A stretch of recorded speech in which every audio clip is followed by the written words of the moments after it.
I shared the part which covered vapor pressure of solutions and Raoult's law. So today I am sharing uh, notes for these topics. Okay, so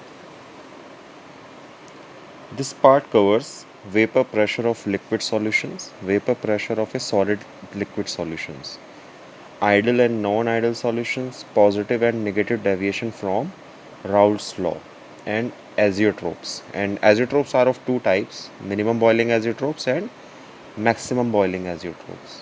Okay, so these notes, the notes given below, ये जो भी notes हैं इसमें, ये सब CBSE board exams as well as competitive exams के respect से बहुत इंपॉर्टेंट है. ठीक है, तो vapour pressure of a liquid solution क्या होता है? देखिए इसमें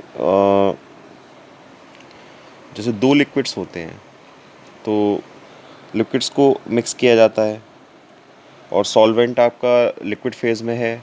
अब इसमें आपके तीन तरह के सॉल्यूशंस बनते हैं: solid in liquid, liquid in liquid, gas in liquid. तो सबसे पहले जो हम इसमें पढ़ेंगे राउल्ट्स लॉ पढ़ेंगे. तो राउल्ट्स लॉ में क्या होता है कि राउल्ट्स लॉ में जो हम पढ़ते हैं, तो हम बात करेंगे अभी दो दो लिक्विड सॉल्यूशंस, मतलब दोनों सॉल्यूट और सॉल्वेंट दोनों ही लिक्विड फेज में है, उसे कंसिडर करके पढ़ेंगे. It states that for the solution of A volatile liquid, यानी यहाँ पर सॉल्यूट भी लिक्विड है, सॉल्वेंट भी लिक्विड है, the partial vapor pressure of each component of the solution is directly proportional to its mole fraction present in solution. मान लीजिए दो लिक्विड्स हैं A और एक लिक्विड है B. इसका pure vapour pressure P naught A है और इसका pure vapour pressure P naught B है. ठीक है, वेपर प्रेशर आपने लास्ट वीडियो में मैंने बताया था, जब किसी लिक्विड के वेपर जो प्रेशर एक्सर्ट करते हैं, कांस्टेंट प्रेशर एक्सर्ट करते हैं, it is known as its vapour pressure. ये प्योर की बात हो रही है, अभी कुछ मिक्स नहीं करा. अब हमने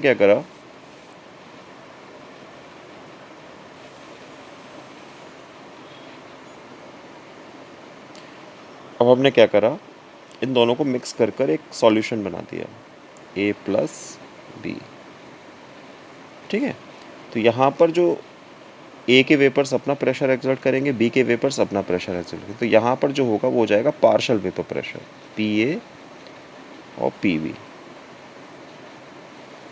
ये इनका पार्शियल वेपर प्रेशर हो जाएगा. प्योर और पार्शियल में यही फ़र्क होता है, प्योर तब तक रहेगा जब तक ये सेपरेटेड है, प्योर A और B अलग अलग सेपरेटेड हैं, तो उनका वो वेपर प्रेशर जो एक्सर्ट होगा प्योर वेपर प्रेशर हो जाएगा. और जब ये मिक्स हो जाएंगे, सॉल्यूशन बना देंगे, तो फिर जो वेपर प्रेशर एक्सर्ट करेंगे इनके vapours, it will be called partial vapour pressure. Okay,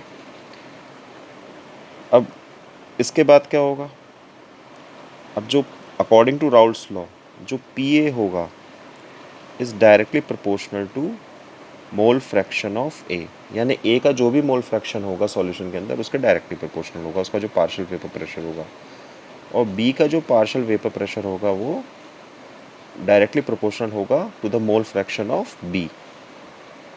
okay, इस तरह से इसमें. तो इसके बाद जो प्रोपोर्शनलिटी का साइन है, तो जो PA is equals to P naught A x A और PB is equals to P naught B x B according to Raoult's law. यानी PA is equals to P naught A x A, यानी partial vapour pressure of A is equals to pure vapour pressure multiply by its mole fraction. Partial vapour pressure of B is equals to pure vapour pressure of B multiply by its mole fraction. और according to Dalton's law of partial pressure क्या होता है भाई, P total अगर मुझे निकालना है, solution जो A B था हमारा, P टोटल अगर मुझे निकालना है, तो उस केस में PA प्लस PB, जब सभी पार्शियल प्रेशर को प्लस कर देते हैं वो टोटल प्रेशर के बराबर आ जाता है. अब आपको पता है भाई PA is equals to P naught A x A and PB is equals to P naught B x B. तो इस केस में क्या हो जाएगा, P total is equals to P naught A x A plus P naught B x P according to Dalton's law of partial pressure. तो अगर solution का total pressure निकालना है, इन दोनों के पार्शियल प्रेशर ए और बी के दोनों के पार्शियल प्रेशर को प्लस कर देंगे, उनकी वैल्यूज़ रख देंगे। तो पी ए बराबर होता है पी नॉट ए एक्स ए के